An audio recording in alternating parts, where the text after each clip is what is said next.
తిరిగి బీసీఎన్ న్యూస్కి స్వాగతం.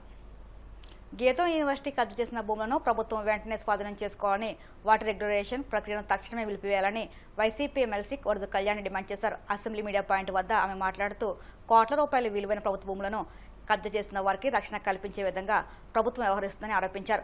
చంద్రబాబు తన బినామీలు అనుచరులకు 99 పైసలకు భూములు కట్టబెడుతున్నారని విమర్శించారు. సుమారు 5,000 కోట్ల విలువైన భూములను తన కుటుంబ సభ్యులకు కట్టబెట్టే ప్రయత్నం జరుగుతుందని పేర్కొన్నారు. పేదలు చిన్న చిన్న గుడిసెలు వేసుకున్న, బడ్డీ కొట్లు పెట్టుకున్న ప్రక్రియలతో కూల్చివేస్తున్న ప్రభుత్వం పెద్దలు చేసిన భూ కబ్జాల విషయంలో మాత్రం చర్యలు తీసుకోవడం లేదని మండిపడ్డారు. ఎన్నికల్లో ఎన్నో హామీలు ఇచ్చి అధికారంలోకి వచ్చిన వీళ్ళు ఇప్పటికి 3 బడ్జెట్లు పూర్తయినా కూడా ఏ ఒక్క హామీ కూడా సక్రమంగా అమలు చేయని పరిస్థితి మనం చూస్తూ ఉన్నాం. ఈ 3వ బడ్జెట్ ద్వారా ఈరోజు రైతులను మోసం చేశారు, మహిళలు మోసం చేశారు, నిరుద్యోగులు మోసం చేశారు, ఉద్యోగులు మోసం చేయడం జరిగింది, విద్యార్థుల్ని మోసం చేయడం జరిగింది. అన్ని వర్గాల ప్రజలను కూడా నెట్ట నిలువుగా మోసం చేసిన పరిస్థితి మనం చూస్తూ ఉన్నాము. ముఖ్యంగా అన్నదాతల సంగతి, రైతాంగం సంగతి తీసుకుంటే ఈరోజు ఈ బడ్జెట్ ద్వారా రైతులు నిజంగా తీవ్రమైన నిరాశకు గురయ్యారు. ఈ కూటమి ప్రభుత్వం అధికారంలోకి వచ్చాక రైతాంగం నిజంగా దిక్కు తోచని పరిస్థితిలో ఉంది. ఎందుకంటే గతంలో జగన్మోహన్ రెడ్డి గారు పరిపాలన ఎలా ఉండేదంటే ఎంఎస్ స్వామినాథన్ తాలూకా సిఫార్సుల్ని అమలు చేసిన రైతు పక్షపాత ప్రభుత్వంగా జగనన్న పాలన ఉంటే ఈరోజు కనీసం ఎంఎస్పి ధర కూడా లేక రైతులు ఆత్మహత్య చేసుకునే పరిస్థితిలో ఈరోజు రైతు పక్షపాత ప్రభుత్వంగా ఈ కూటమి పాలన సాగుతూ ఉండే పరిస్థితి. ఎందుకంటే ఈరోజు తీసుకుంటే ఈ రాష్ట్రంలో అన్నం పెట్టే అన్నదాతలకు అన్నం దొరక్క ఆత్మహత్యలు చేసుకుంటున్నారు. వివిధ కారణాలతో రోజుకి 8 మంది రైతులు, రైతు కూలీలు ఈరోజు ఈ రాష్ట్రంలో ఆత్మహత్యలు చేసుకునే పరిస్థితి నెలకొని ఉంది. ఎంత దారుణమైన పరిస్థితులు! అసలు ఈ 20 నెలల పాలన గురించి రైతులకి ఏం చేశారు అని ఆలోచిస్తే రైతులకేమో అన్నదాతల ఆత్మహత్యలు, అలాగే రైతు కూలీల బలవన్మరణాలు, కౌలు రైతుల ఆర్తనాదాలు, గిట్టుబాటు ధరలు లేక ఆకలి కేకలు, యూరియా బస్తా కూడా దొరకకుండా వేతలు పడే పరిస్థితి మనం చూస్తూ ఉన్నాము. అసలు ప్రకృతి విపత్తుల కంటే ప్రభుత్వ విపత్తుల వల్లనే రైతులు ఎక్కువగా ఈరోజు నష్టపోయిన పరిస్థితిని కూడా మనం చూస్తూ ఉన్నాము. ఆ రోజు జగన్మోహన్ రెడ్డి గారి పాలన స్వర్ణయుగంలా ఉంటే ఈరోజు ఈ కూటమి పాలన కర్మయుగంగా ఉండే పరిస్థితి. రైతులకి ఎలాగూ వీళ్ళు ఆదుకోవట్లేదు, అండగా ఉండట్లేదు. ఈ నష్టాలు వచ్చి ప్రభుత్వం ఆదుకోకపోవడం వలన రైతులు చనిపోతే వాళ్ళకి కనీసం పరిహారం కూడా ఇవ్వని పరిస్థితిలో ఈ కూటమి పాలన ఉంది. అవుతూ ఉన్నప్పుడు కూడా ఇంకా ఈ ప్రభుత్వం తెలుగుదేశం పార్టీ అనుకుంటా ఉంది ప్రతిపక్షంలోనే ఉన్నామనే భావంతోనే మాట్లాడుతున్నటువంటి మాటలు గతం గతం గతం. ఇది తప్ప ఈ 2 బడ్జెట్లు 2 సంవత్సరాల కాలంలో ఈ రాష్ట్రానికి ఏం చేయబోతా ఉన్నాం, దేనికి ఎంత కేటాయింపులు జరుగుతూ ఉన్నాయన్న దాని మీద స్పష్టత లేనటువంటి పరిస్థితులు కనిపించినటువంటి పరిస్థితులు ఓ పక్క ఉన్నాయి. అభిమానించే భక్తులందరూ కూడా ఆశగా ప్రభుత్వం వైపు చూశారు, శాసన మండలి వైపు చూశారు, శాసనసభ వైపు చూశారు. శాసనసభలో అయితే ప్రభుత్వమే ఒక స్క్రిప్ట్ ఇచ్చి ఆ స్క్రిప్ట్ ప్రకారం ఎవరెవరు ఏం మాట్లాడాలో డిసైడ్ చేసి వైఎస్ఆర్ కాంగ్రెస్ పార్టీ మీద బురద పోసే కార్యక్రమాన్ని తీసుకున్నారు. శాసన మండలిలో తిరుమల తిరుపతికి సంబంధించినటువంటి లడ్డు దానిపైన చర్చ జరగాలని వైఎస్ఆర్ కాంగ్రెస్ పార్టీ 6 రోజుల పాటు వాయిదా తీర్మానాలు ఇచ్చి 6 రోజులు మండలిని స్తంభింపజేస్తే చివరికి ఒప్పుకొని పారిపోయినటువంటి పరిస్థితులు. ఆ పారిపోయినటువంటి పరిస్థితుల్లో మరలా తిరిగి మేము ప్రభుత్వం మీద ఒత్తిడి వస్తే చర్చకి పర్మిషన్ ఇచ్చి మా సభ్యులు ఏ మాట మాట్లాడినా కూడా సాక్ష్యాధారాలతో సహా డాక్యుమెంట్స్ అన్నీ కూడా సభలో పెట్టినటువంటి పరిస్థితులు. చాలా ఆశ్చర్యకరమైనటువంటి పరిస్థితులు ఏంటంటే మేమేమో ప్రతిపక్షంగా మాట్లాడే ప్రతి మాటకు సంబంధించి కూడా డాక్యుమెంటరీ ఎవిడెన్స్ పేపర్లో సభలో పెడతా ఉంటే అధికార పక్షం నుండి మాట్లాడేవాళ్ళు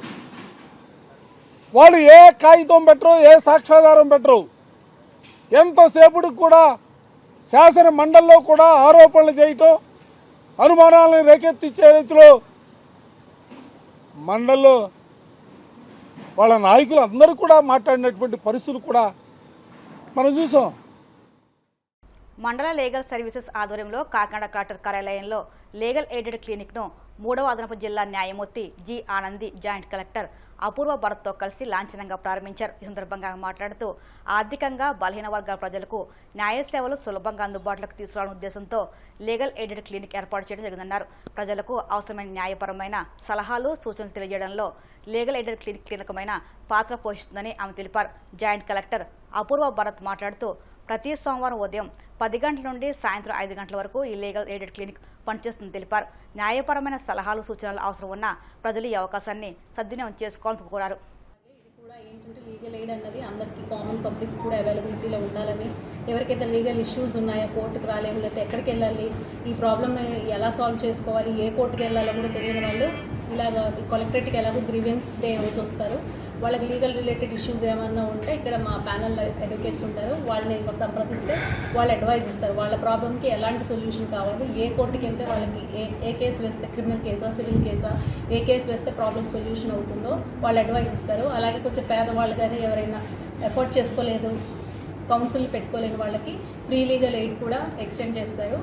సో ఇదేంటంటే కామన్ పబ్లిక్ కూడా లా అన్నది అవైలబిలిటీలో ఉండాలని, వాళ్ళు ఉన్న ప్రాబ్లమ్స్ తొందరగా సాల్వ్ అవ్వాలని, వీలైనంత ఖర్చు తక్కువతో వాళ్ళకి ఆ ప్రాబ్లమ్స్ అన్ని కూడా సాల్వ్ చేస్తారు. పశ్చిమ గోదావరి జిల్లా ఉండి అన్నా క్యాంటీన్ వద్ద పెన్మెచ్చ భాను రాకేష్, సింధు దంపతుల కుమారుడు వేదవర్మ జన్మదినోత్సవం సందర్భంగా పేద ప్రజలకు అన్నదానం ఏర్పాటు చేయడం అభినందనీయమని వెలివేరు వీర పేరంటాలమ్మ ఆలయ చైర్మన్ కల్లేపల్లి సతీష్ రాజు అన్నారు. ఉణుదురు రామకృష్ణరాజు ఆర్థిక సహకారంతో 38వ రోజు ఉండి అన్నా క్యాంటీన్ ప్రాంగణంలో 400 మందికి అన్నదానం చేశారు. అన్నా క్యాంటీన్ ప్రారంభించేందుకు రోజుకో దాత చొప్పున ఉండిలో పేదలకు అన్నదానం చేస్తున్న దాతలకు ధన్యవాదాలు తెలియజేశారు. ఈ కార్యక్రమంలో టీడీపీ మండల అధ్యక్షులు కరిమెరక నాగరాజు, మండల మాజీ అధ్యక్షులు కరిమెరక శ్రీనివాస్, జడ్పీటీసీ మాజీ సభ్యుడు కాగిత మహంకాళి, చెరుకువాడ గ్రామ పార్టీ అధ్యక్షులు బుజ్జి వెంకటాచార్యులు, కర్రి శ్రీను తదితరులు పాల్గొన్నారు. ఈరోజు ఉండి నియోజకవర్గం ఉండి గ్రామంలో అన్నా క్యాంటీన్ పార్క్ దగ్గర 39 రోజుల నుంచి అన్నదానం జరుగుతుంది. ఈరోజు పెనిమిచ్చ భాను రాకేష్, సింధు దంపతుల కుమారుడు వేదవర్మ గారు పుట్టినరోజు సందర్భంగా వారి తాతగారు ఉందూరి రామకృష్ణరాజు గారు ఈరోజు 450 మంది నుంచి 500 మంది దాకా భోజనం ఏర్పాటు చేయడం జరిగింది. రఘురామకృష్ణరాజు గారు అన్నా క్యాంటీన్ పార్క్ ఓపెన్ రోజునే అన్నా క్యాంటీన్ ఓపెన్ అయ్యేదాకా కూడా ప్రతిరోజు కూడా ఈ క్యాంటీన్లో పేదలకు భోజనం ఏర్పాటు చేయాలని ఆయన సంకల్పం. దానికి తగ్గట్టు దాతలు కూడా సహకారంతో ఇక్కడ ప్రతిరోజు కూడా దిగ్విజయంగా ఇక్కడ కార్యక్రమం జరుగుతుంది. అలాగే రామకృష్ణరాజు గారు అప్పుడే ఇది 3వసారి ఇక్కడ భోజనాలు ఏర్పాటు చేయటం చాలా సంతోషం. పేదలు ఆశీస్సులు ఆయనపై ఉండాలని, అలాగే దీని సంకల్పం తలపెట్టిన రఘురామకృష్ణరాజు గారికి పేదల ఆశీస్సులు అన్నీ కూడా ఉండి ఆయన ఉండి నియోజకవర్గాన్ని మరింత అభివృద్ధి చేయాలని, ఆయనకు అందరి ఆశీస్సులు ఉండాలని మనస్ఫూర్తిగా కోరుకుంటూ సెలవు తీసుకుంటున్నాం. తిరుమల శ్రీ వెంకటేశ్వర స్వామి వారిని ప్రముఖ సినీ నటి రుక్మిణి వసంత్ దర్శించుకున్నారు. వీఐపీ విరామ దర్శన సమయంలో కుటుంబ సభ్యులతో కలిసి స్వామివారి సేవలో పాల్గొని మొక్కులు చెల్లించుకున్నారు. దర్శనానంతరం వీరికి రంగనాయకుల మండపంలో వేద పండితులు వేషవచనం అందించగా ఆలయ అధికారులు స్వామివారి సిద్ధప్రసాదాలు అందజేసి పట్టు వస్త్రం సత్కరించారు. వార్తలు ముగించే ముందు ముఖ్యాంశాలు మరొక్కసారి. పల్లె పండుగ కింద రాష్ట్రంలో 4000 కిలోమీటర్ల మేరకు సీసీ బీటీ రోడ్లు వేస్తామన్న మంత్రి నాదెండ్ల. మ్యాజిక్ ట్రైన్ల నిర్మాణాన్ని రాష్ట్ర మంత్రిగా చేపడతామని వెల్లడి. R&B రోడ్ల పునరుద్ధరణకు కూటమి ప్రభుత్వం కట్టుబడి ఉంది. అసెంబ్లీలో రోడ్ల అభివృద్ధిపై సభ్యులు అడిగిన ప్రశ్నలకు బదులిచ్చిన మంత్రి బీసీ జనార్దన్ రెడ్డి. ప్రపంచ స్థాయి వినోద సౌకర్యాలు, థీమ్ పార్కుల ఏర్పాటుకు కూటమి ప్రభుత్వం పూర్తి సహకారం అందిస్తుంది. పర్యాటక శాఖ మంత్రి కందుల దుర్గేష్ స్పష్టీకరణ.